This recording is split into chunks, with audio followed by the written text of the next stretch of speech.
네, 글로벌 증시 마감 시황과 함께 또 상품 시장 동향까지 살펴봤습니다. 바로 이어서 또 미국장에 이어서 또 주요 이슈들을 함께 확인을 좀 해볼 텐데요. 어떤 이슈들이 나왔는지 함께 확인해 보시죠. 네, 첫 번째 이슈입니다. 중국의 지리가 또 현지 시간으로 월요일 자동차 제조업체죠. 상용차 시장에 신기술을 도입하려는 가운데 새로운 전기 세미트럭을 출시했다고 합니다. 테슬라 세미의 라이벌격인 전기차 출시에 대한 소식 함께 확인해 보겠습니다. 네, Chinese auto giant GD launches electric truck, its rival to Tesla Semi라고 기사 제목이 나왔고요. 내용 함께 보시면은요, 상해에서 기사가 나왔습니다. 지리의 상용차 그룹인 Farizon 어토는요, 2024년에 새로운 홈트럭을 출시할 계획이다라고 하죠. 국제 시장을 목표로 삼고 있다고 마이크 펜 사업부 CEO가 말했습니다. 마이크 펜 CEO는요, 이 제품은 글로벌 시장을 겨냥해서 설계와 개발된 것이다. 그러면서 회사는 새 차량으로 유럽과 한국, 일본 그리고 북미를 대상으로 할 것이다라고 덧붙였습니다. 지리의 홈트럭 출시는요, 메르세데스 오너인 다임러부터 워렌 버핏의 지원을 받고 있는 BYD에 이르기까지 많은 자동차 제조업체가 자체 전기 트럭을 발표를 하면서 이루어진 가운데 파라이즈는 홈트럭의 배터리도 교체할 수가 있어서 충전 필요성을 줄일 수 있을 것으로 보인다라고 발표를 했습니다. 내부에는 샤워실과 화장실, 싱글 침대와 냉장고, 주방과 소형 세탁기 등이 갖춰져 있다고 하는데요. 홈트럭은 자율주행을 염두에 두고 제작이 된 만큼 2023년까지는 부분적인 무인 기능을 갖출 예정이고요. 또 그러면서 2026년까지는 더욱 고급 시스템으로 진화할 계획인 것으로 밝혀졌습니다. 한편 자동차 제조사들은 원자재 가격의 급등과 글로벌 반도체 부족 사태를 겪고 있는 만큼 올해 사상 최고치를 경신한 리튬 가격을 자동차 제조사들이 주시하고 있다고 CNBC는 전했네요. 바로 이어서 두 번째 이슈도 확인해 보겠습니다. 네, 두 번째 이슈입니다. 암호화폐 랠리가 펼쳐지면서 이더리움이 사상 최고가를 기록했다는 소식입니다. 관련 내용 함께 보시죠. 네, Ethereum hits new all-time high, Bitcoin inches toward record as cryptocurrencies rally라고 기사 제목이 나왔고요. 마찬가지로 CNBC입니다. 세계에서 두 번째로 큰 디지털 코인이 이더리움, 현지 시간으로 월요일이죠. 24시간 만에 4% 이상 급등을 했습니다. 그러면서 4,700달러를 넘어서서 사상 최고치를 경신했는데요. 한편 비트코인도 7% 이상 상승을 하면서 66,250달러로 10월 말에 66,900달러를 넘어서 사상 최고치를 또 한 번 경신했습니다. 이유는 명확하지 않지만 최근 랠리를 이어가고 있는 것으로 보이는데 암호화 헤지 펀드죠. ARK36의 미켈 모치 전무는요. 지금 비트코인 가격이 7만 달러에 이르렀다라고 말을 했습니다. 블록체인에서 대출과 거래와 같은 금융 애플리케이션을 구축하려는 암호화 시장의 새로운 트렌드인 디파이 또한 또 분산 금융에 대한 관심이 커지고 있는데 나왔는데요. 이더리움은 디파이의 핵심 플레이어고요. 이더리움은 또 온라인 예술과 같은 희귀 항목에 대한 소유권 기록을 유지하는 디지털 영수증과 같은 역할을 하죠. 많은 대체 불가능한 토큰인 NFT의 중추 역할을 하고 있습니다. 올해 크리스티 경매에서 한 토큰이 지금 기록적인 6,900만 달러죠. 69 million dollars를 기록을 하면서 낙찰이 됐습니다. 최근 NFT가 활발한 움직임을 보이고 있는 이유 중에 하나라고 볼 수 있겠습니다. 이상 글로벌 인사이트 소식 전해드렸습니다.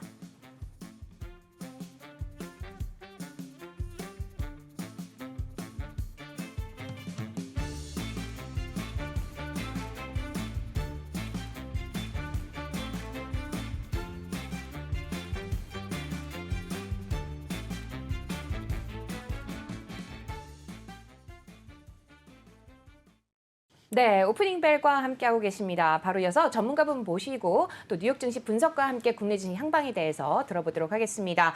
네, 미래에셋증권 강남역 WM의 국제문 수석 매니저 자리해 주셨습니다. 안녕하세요. 네, 안녕하세요. 네, 간밤에 뉴욕 증시 또다시 신고점을 경신을 했습니다. 3대 지수 모두 또 상승을 랠리를 이어가고 있는데 우리 국내 증시만 좀 못 가고 있다 보니까 좀 많은 분들이 좀 걱정하시는 것 같아요. 어떻게 보시는지 분석부터 좀 들어볼까요?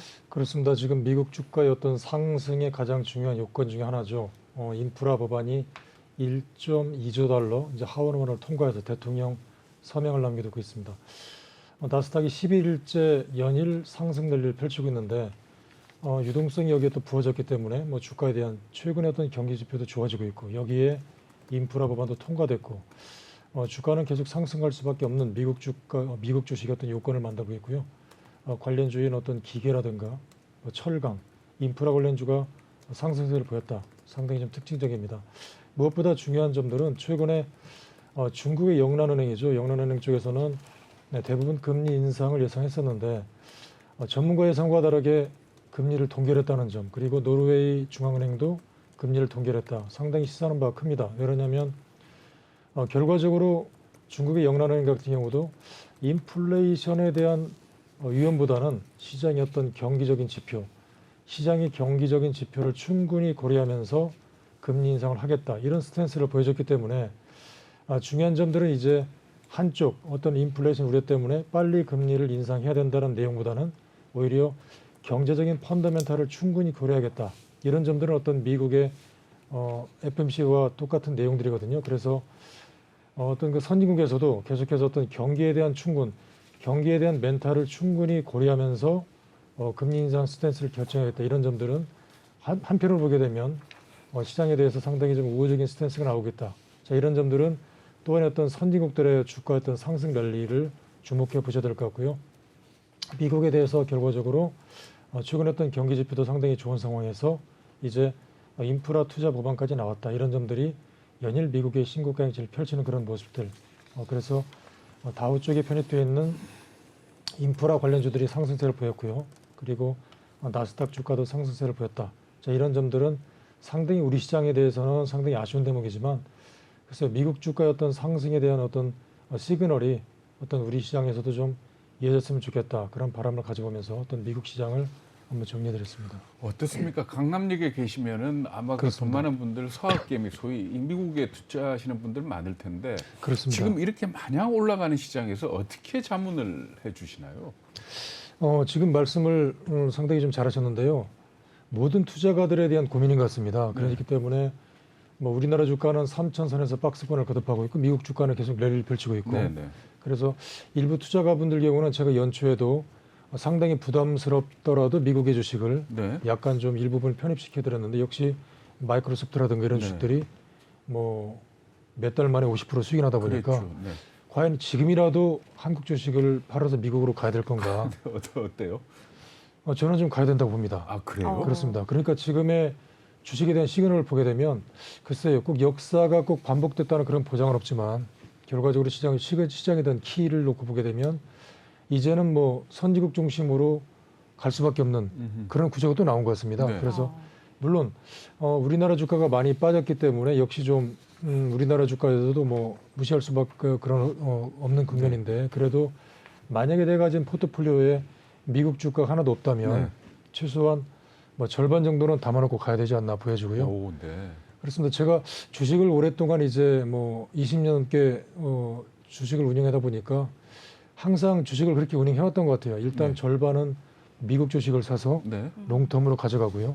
심지어 어떤 고객분들은 뭐 마이크로소프트 10년 이상을 좀 가져가는 그런 패턴을 그래서 절반 정도는 미국 주식을 가져갈 수밖에 없는 그런 국면이고 나머지를 이제 우리나라 주식으로 수익률을 어떤 포트폴리오 구성하는 이런 전략이 필요하지나 보여지고요. 지금이라도 어쩔 수 없이 주가가 상승 쪽으로 간다고 내가 본다면 그러니까 주식을 내가 가지고 있는다는 고객분들께서는 주식이 상승할 거라고 보기 때문에 주식을 가지고 가는 입장인데 그렇게 본다면 일부라도 뭐 미국 주식을 좀이라도 편입할 수 있는 그런 구조를 가지고 갈 수밖에 없지 않을까 그렇게 보여집니다. 그러니까 미국 주식으로 일부 자기의 자산을 갈아탔을 때 지금 말씀하신 것처럼 그렇습니다. 장기적으로 갈 주식이 있고 이렇게 인프라 법안 같은 게 나왔을 때 또 단기적으로 대응해야 되는 그런 주식들도 있겠죠. 그렇습니다. 지금 현 상황 같으면 어떻게 대응하는 게 좋을까요? 아무래도 이제 중장기적인 차원에서는 지금 뭐 성장성이 상당히 나오는 주식들 그러니까 지금 재무제표를 보시게 되면 최근에 또 우리나라 주식도 보면 뭐 예를 들면 에코프로비엠 같은 경우가 IR을 했는데 2026년까지 어떤 우리 회사는 이 정도의 영업이 확보된 그런 자본을 가지고 있다는 걸 공개적으로 얘기했다는 거거든요. 그렇다면 이런 내용들을 보고 시장에서는 뭐 어떻게 생각할지는 모르겠지만 적어도 지금 시장에서는 한쪽 측에서는 분명히 어떤 상승 시그널이 나오는 쪽이 있습니다. 그렇기 때문에 내가 포트폴리오에서 내가 가지고 있는 종목 왜 이렇게 안 가지? 이렇게 빠졌기 때문에 가지 않을까?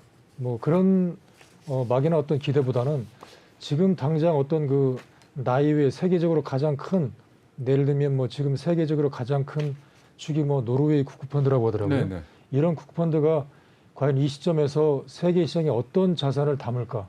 그런 쪽도 한번 같이 생각해 본다면 분명히 한쪽 축은 말씀하신 대로 일부 포트폴리오에 어떤 그 선진국, 뭐 미국 쪽을 담을 수밖에 없는 뭐 그런 구조가 아닌가 싶습니다. 중국은 어떻게 생각하세요?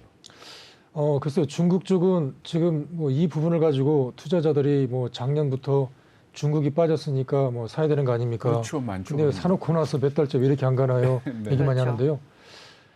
분명히 한쪽 축은 미국이 가져갈 수밖에 없는 것 같고요. 중국 축은 시진핑 정부가 이제 내년에 추가적인 어떤 내각을 앞두고 추가적인 뭐 정권 재창출을 위해서는 분명히 뭔가 시그널이 나올 것 같긴 합니다. 네. 그렇기 때문에 지금은 어떤 시그널이 많이 빠졌기 때문에 뭐 산다 이런 것보다는 일단 큰 축은 미국을 가져가시는 게 좋을 것 같고 네. 중국은 많이 빠졌기 때문에 어떤 가격 메리트는 있다라고 보여질 수는 있습니다. 그렇지만 어떤 성장적인 시그널이 미국이 더 좋기 때문에 일단 미국 쪽을 가져갈 수밖에 없고요. 그리고 중국 쪽은 어떤 올림픽 전까지는 시장에 대한 스탠스가 어떤 경기적인 확장보다는 아무래도 친환경 쪽이기 때문에 바닥권에서 뭐 사놓고 보자 이런 쪽은 좋을지는 모르겠지만 그래도 역시 좀 성장성은 미국 쪽에 나오기 때문에 일단 미국을 가장 우선시해서 포트폴리오 만약에 해외 주식을 담는다면 네네. 미국 쪽이 좋을 것 같고요. 네. 중국 쪽은 이제 뭐 내년도에 봐서 시진핑 정부가 이제 어떤 정권 재창출을 앞두고 어떤 경기 펀더멘탈을 약간 일단 시그널을 줄 때 그때 한번 담아보는 그러니까 쪽이 중국은 어떨까 정책의 싶습니다. 흐름을 좀 탈 필요가 있다. 이런 그렇습니다. 말씀이시죠? 그렇습니다. 네. 어쨌든 뭐 시진핑 국가주석의 세 번째 연임 또 확정이 된다. 그럼 좀 더 안정적으로 뭔가 흐름이 그렇습니다. 좀 가지 않을까라고 좀 기대를 해볼 수 있을 것 같은데 후광통 쪽에 투자하시는 분들도 참고하시면 좋을 것 같습니다. 뉴욕 증시에 대한 분석을 좀 들어봤는데요. 우리 또 국내 증시 향방에 또 점쳐봐야 될 텐데 오늘 어떻게 예상을 해볼 수 있을까요? 그렇습니다. 이제 미국 시장이 어떤 연일 나스닥이 어떤 11일전 넘는 신고가 행진.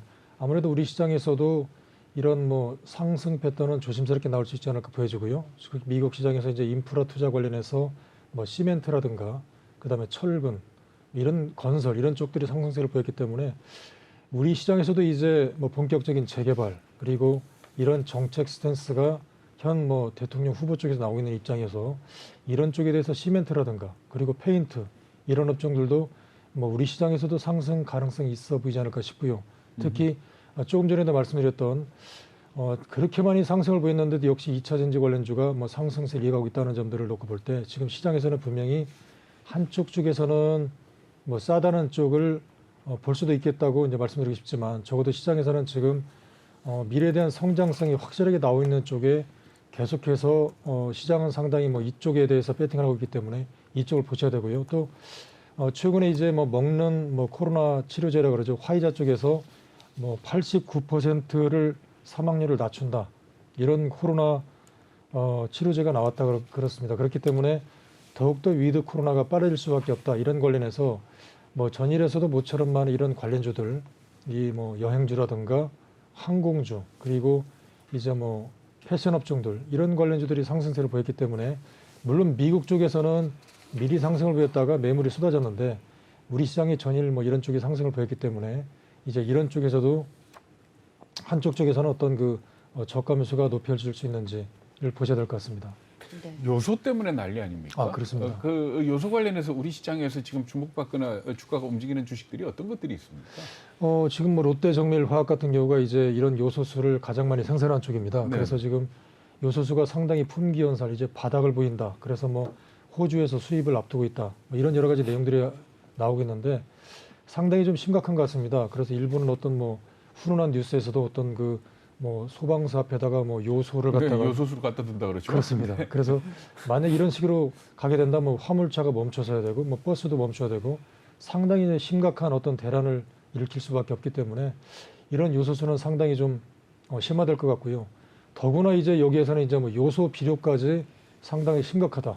그래서 앞으로 이제 뭐 농업 쪽에서도 상당히 좀 큰 리스크도 나올 수 있다. 이런 쪽이기 때문에 뭐 더불어서 이제 뭐 롯데정밀화학이 이제 뭐 요소수를 생산하는 쪽이기도 하지만 이제 뭐 요소 비료의 품귀 현상, 어떤 비료 가격의 상승 관련해서 뭐 남해화학 같은 종목도 전일의 상상이 뭐 상승세를 보였다.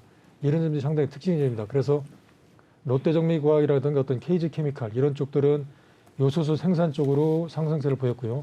특히 전일에는 이제 요소 비료 같은 경우도 상당히 좀 이렇게 품귀 현상을 빚는다면 어떤 농업 쪽에서도 큰 리스크를 나올 수 있다. 그래서 이제 뭐 비료 관련주들 같은 뭐 남해화학도 상승세를 보였다 이런 점들로 뭐 종목이 좀 확대되는 그런 모습입니다. 그래서 이런 요소 품귀 현상 때문에 어떤 한쪽에 대해서는 뭐 어려움을 겪는 경우도 있지만 뭐 주가에 대해서는 어떤 등락을 엇갈리는 이런 모습들도 상당히 좀 특징적인 점이었나 싶습니다.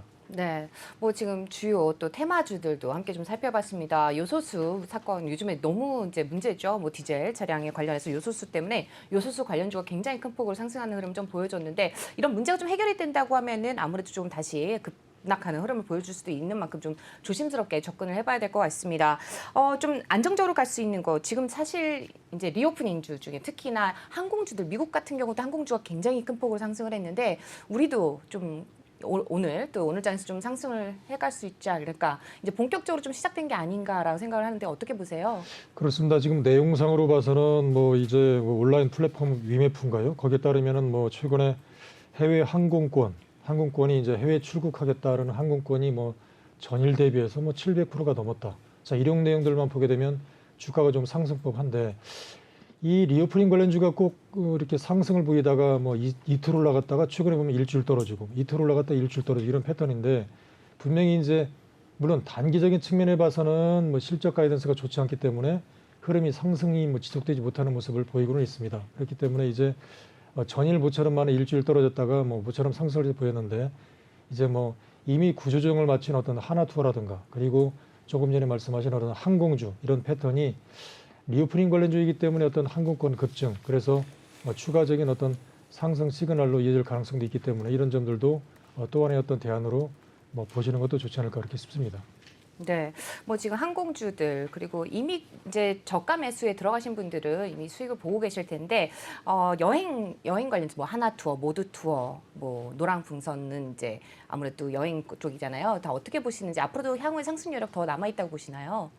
그렇습니다. 특히 조금 전에 말씀하신 여행주 같은 경우에는 뭐 상승 스토리가 가능할 것도 같습니다. 왜냐하면 상당히 빠른 구조조정을 했었고요. 그렇기 때문에 우선 당장은 실적 시그널이 나오지 않아서 상당히 좀 어떤 일부 매니저의 사이에서는 실적 가이던스를 보고 사자 뭐 그런 쪽도 나오는 것 같기 때문에 뭐 당장의 상승은 부담스러운 스트레스를 느낄 수도 있겠는데 특히 여행주 같은 경우는 좀 전에 말씀드린 이런 그 항공권 그리고 해외 출국자 수가 이제 글쎄요 이제 뭐 위드 코로나로 가게 되면 그동안에 이제 쌓였던 그런 여행 수요가 뭐 급증할 수 있는 가능성도 크다. 이런 점에서는 오히려 뭐 상승 가능성 상당히 높아 보여서 뭐 그동안에 상당히 좀 어두웠지만 이런 점들로도 오히려 보복 수요가 어떤 보복 여행으로 치달을 수 있는 가능성도 높다는 점에서 이제 뭐 저가 매수 메리트가 충분히 있지 않나 이렇게 보여집니다. 네. 저 종목 하나 여쭤볼게요. FNF. 그 너무 헬스노가 많이 들어주죠. 너무 그렇습니다. 많이 그러던데 어떻습니까? 그 회사 괜찮은 회사입니까?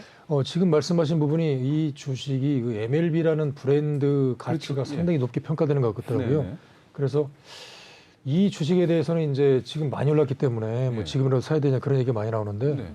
글쎄요, 저 같은 경우는 이제 MLB에 대한 브랜드 가치가 주위에서 상당히 저희 아들 경우도 저희 아들 같은 경우도 쓰죠. 상당히 네. 선호하더라고요. 네. 저도 몰랐는데 입고 오는 옷을 보면은 그게 MLB더라고요. 그래서 MLB 디스커버리 뭐 네, 그렇습니다. 네. 그렇죠. 이 브랜드가 상당히 중요할 것 같고요. 네. 그래서 이런 브랜드 가치 수요가 떨어지기 전까지 주가가 오히려 많이 올랐는데 분명히 좀 스탠스는 부담스럽습니다. 근데 주가라는 게 지금 보게 되면 이런 가치의 어떤 미래 충족을 가지고 가기 때문에 이런 주식은 오히려 주위에서 이제 뭐 과거의 어떤 그 필러 같은 경우가 뭐 가치 수요가 상당히 높게 가다가 네. 오히려 이제 그런 브랜드 가치가 상당히 좀 떨어지면서 주가가 많이 떨어진 경우가 있었습니다. 그렇기 네. 때문에 이런 MLB라든가 이런 브랜드 가치가 현재로서는 상당히 높기 때문에 뭐 같이 뭐 따라가는 것도 우선 당장은 좋지 않을까 개인적으로 보여지고요. 네. 근데 만약에 이제 주위에서 이런 가치 브랜드도 뭐 어느 순간에 이제 뭐 주위 어떤 탄력을 브랜드가 잃거나 네. 그랬을 때는 분명히 주가가 크게 떨어지는 시그널이 나올 거거든요. 네. 그때 오히려 이제 종목을 그때는 이제 뭐 뛰어내리는 전략이 좋지 않을까 싶기 때문에 뭐 단기적인 브랜드는 아직 가치가 상당히 높아서 뭐 조금이라도 좀 많이 올랐기 때문에 뭐 전체적으로 담는 건 상당히 부담스럽지만 네. 네. 일부라도 좀 뭐 지금이라도 뭐 트렌드는 맞는 거로 보여지고 네. 이런 종목들이 이제 언젠가 그런 브랜드 이미지가 상당히 상실할 때는 주가가 상당히 크게 떨어질 텐데 그렇죠. 그때는 이제 오히려 관심을 갖지 않는. 그러니까 매도 시점을 잘 잡는 게 중요하다. 그렇습니다. 그렇기 때문에 네. 이런 주가가 갈 때는 계속 가는데 오히려 투자하시는 분들은 오히려 갈 때는 사지 않고 네. 오히려 주가가 떨어질 때쯤. 그렇습니다. 그러니까 이제 꼭지점을. 그렇습니다. 그러니까 주식이 상당히 어려운데 우리 같이 매매하는 입장에서는 이렇게 갈 때 뭐 따라 들어가야 된다고 보여지고요. 네. 근데 이런 주가들이 언젠가 이제 떨어질 때는 상당히 좀 많이 떨어지는 경우가 있거든요. 네. 그래서 뭐 5일선 이탈하고 네. 20일선 이탈하고 그럴 때는 오히려 관심을 갖지 않아야 되는데 오히려 네. 이제 뒤늦게 따라 들어가는 경우 그때는 오히려 상당히 좀 주가가 힘들어지는 경우가 있기 때문에 이런 종목은 이제 그런 사이클을 고려해서 매매하는 게 상당히 좋지 않을까 싶습니다. 네. 네, 뭐 지금 물론 달려가는 말에 올라타라고 하지만 지금 너무 고점을 잡을 필요는 없을 것 같고요. 그 밖에도 참 좋은 종목들이 많이 있습니다. 어떤 종목을 가져가셔야 될지 저희 오프닝 벨과 함께 하시면서 계속해서 공부해 나가시면 좋을 것 같은데요. 일단 우리 또 이제 인프라 법안 통과 이후에도 또 이제 관심을 가져볼 만한 이제 섹터들이 많이 있습니다. 뭐 2차 전지는 계속해서 이야기를 해왔지만 태양광 쪽은 어떻게 보시는지 좀 말씀 들어볼까요?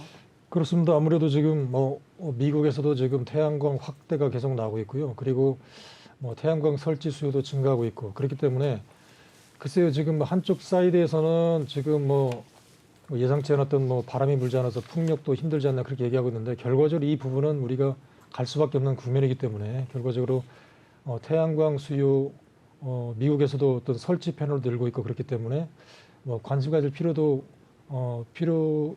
충분히 있지 않을까 보여집니다. 그래서 뭐 OCI 같은 종목도 뭐 최근에 좀 조정을 보인 이후에 전일 상당히 상승세를 보이고 있는데 자 이런 점들은 또 하나의 어떤 미래적인 측면 사이클로 관심을 가진 수밖에 없는 그런 구조가 아닌가 싶습니다. 네, 뭐 지금 태양광 쪽에서도 좀 살펴봤고요. 그리고 한참 되게 많이 이슈가 됐던 게 이제 쿠팡 상장 이후에 마켓컬리도 얘기가 많이 나왔었잖아요. 마켓컬리 어떻게 보세요? 그렇습니다. 지금 마켓컬리 운영사인 컬리가 이제 2022년이군요. 내년에 이제 IPO 상장을 앞두고 있습니다. 그래서 본격적인 상장 이제 작업을 펼치고 있는데 특이한 점들은 여기에 20가지 넘게 입점을 하고 있는 그래서 30가지 넘게 품목을 납품하고 있는 뭐 흥국 F&B라는 종목이 있거든요. 그래서 마켓컬리 상장을 앞두고 여기에 납품하고 있는 어떤 흥국 F&B라는 종목들이 뭐 전일 상당히 상승세를 보였다.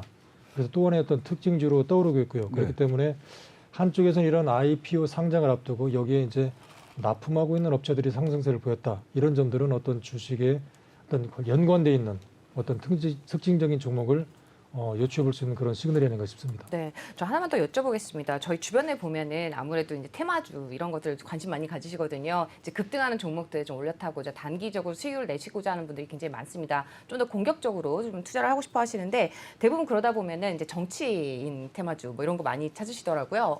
이런 거 어떻게 보세요? 대선까지 좀 뭐 이렇게 조금 일부는 넣어도 괜찮다고 보세요? 아니면 그런 쪽은 아예 그냥 생각을 안 하고 좀 안정적으로 수익을 가져가는 게 좋을까요? 큰 시그널로 보게 된다면 지금 이제 좀 전에 말씀하신 예를 들면 어떤 그 주식을 저도 오랫동안 해보다 보니까 어떤 그 영업이익률이 이렇게 꾸준히 증가되는 확실하게 어떤 이 실적이 잠부되는 어떤 캐파 사이즈가 증가되는 종목은 사서 뭐 예를 들면 올라갈 때마다 따라 사서 물리더라도 결국에 올라가는 경우가 많았는데 지금 말씀하신 어떤 대선 시그널 같은 경우는 글쎄요 단기적으로는 뭐 주가가 좀 화려할 때 해보는 건 좋겠지만 결과적으로 이런 주식들이 그 타이밍이 꺾이게 되면 어떤 주식들은 뭐 1년 넘게 떨어지는 경우도 상당히 많거든요. 그렇죠. 그렇기 네. 때문에 그런 시그널을 충분히 고려하고 어떤 그 테마성이기 때문에 단기적인 시그널로 어떤 그치는 그런 모습으로 상당히 매매하는 게 상당히 좋을 것 같고요. 오히려 좀 실적 펀더멘털이 나눈 종목들은 따라갈 때마다 사더라도 물리더라도 실적 시그널이 꾸준히 나온다면 결과적으로 또 올라가는 경우가 많기 때문에 이런 점들을 충분히 고려해서 재무제표를 보시고 영업이익률이 꾸준히 증가하는 그런 기업들 쪽으로 보시고 이런 테마주들은 그때 잠깐 따라갔다가 그리고 종목이 좀 시들면 빨리 나와야 되는 폭탄 돌리기래요? 그렇습니다. 그런 쪽으로 보셔야 되지 않을까 싶습니다. 네, 지금 신한종합개발을 보니까 윤석열 관련주이면서 또 이재명 관련주로 나오네요. 네, 어떻게 양쪽을 다 갈 수 있는지 되게 좀 특이합니다. 뭐 대표님이나 혹은 이사분께서 무슨 관계가 좀 있으신가 본데요. 어쨌든 뭐 기업 실적도 좀 잘 나오면 아무래도 지금 주가는 계속 갈 수 있지 않을까 싶은데 어쨌든 좀 안정적으로 수익을 가져가는 게 가장 훌륭한 현명한 판단이 아닐까 싶습니다. 오늘 여기까지 들어보도록 하겠습니다. 네, 끝으로 투자 전략만 간략하게 좀 듣고 마무리할까요? 그렇습니다. 지금 말씀하신 뭐 투자 전략이라면 지금 시장에 대해서 미국에 대한 그리고 선진국에 대한 시그널이 상당히 좋기 때문에 그리고 이제 중요한 점들은 주식을 하실 때 포트폴리오에 계속해서 말씀드리지만 그 영업이익률이 상당히 증가되는 그런 쪽으로 보셔야 될 것 같고 그리고 미국 쪽에 대한 시그널이 추가적인 어떤 그 추가적인 유동성 가능성이 상당히 높은 국면이기 때문에 계속해서 시장은 많이 올랐다 하더라도 성장률이 확실하게 나오는 쪽으로 계속해서 관심을 갖는 것 같습니다. 그렇기 때문에 이런 쪽으로 많이 올랐다 하더라도 성장률이 나올 수 있는 쪽으로 내 포트폴리오를 그쪽에서 계속 담아가자. 뭐 시장에서 계속 상당히 좀 강하게 잘 오르는 쪽으로 포트폴리오를 구성하자. 이런 쪽으로 말씀드리는 게 상당히 좋을 것 같습니다. 네, 오늘도 말씀 잘 들었습니다. 미래에셋증권 강남역 WM의 국제문 수석 매니저와 함께했습니다. 말씀 고맙습니다. 네, 감사합니다. 안녕하세요. 내외경제TV의 장유진입니다. 저희 내외경제TV의 다양한 영상과 콘텐츠 잘 보고 계신가요? 더 많은 영상과 콘텐츠를 원하신다면 지금 왼쪽의 버튼으로 저희 채널을 구독해주세요. 저희 다시 보기 채널도 따로 있으니까요. 많은 관심 부탁드립니다.